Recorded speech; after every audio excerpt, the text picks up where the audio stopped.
Mr. Speaker, I must say I find the suggestion absolutely astonishing and shameful. There have been no such discussions with the Scottish administration about that. But I would point out to my honourable friend what he knows very well. There is no such thing as a border between England and Scotland.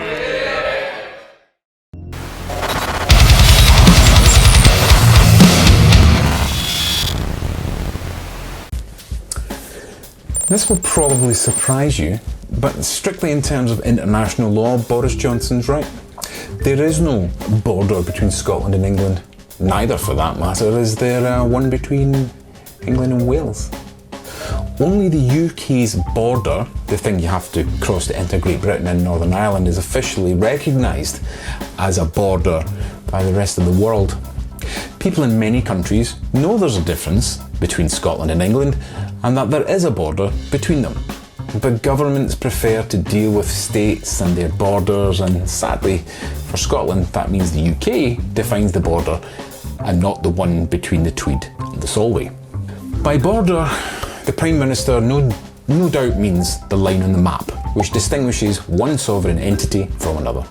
And as the UK government's Advocate General, Lord Richard Keane, reminded us in the Supreme Court last year, sovereignty resides with the UK Parliament.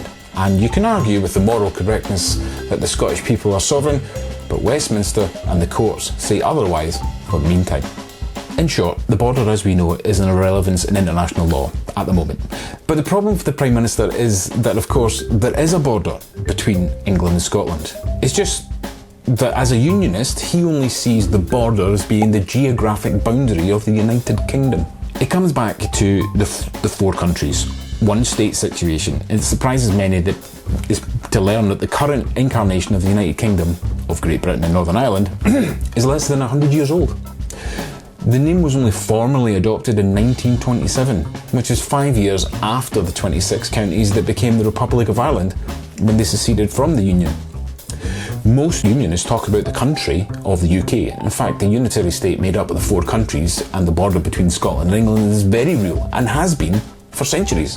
Because if it wasn't, then why else would the Scots and English have fought each other over the border for a time immemorial?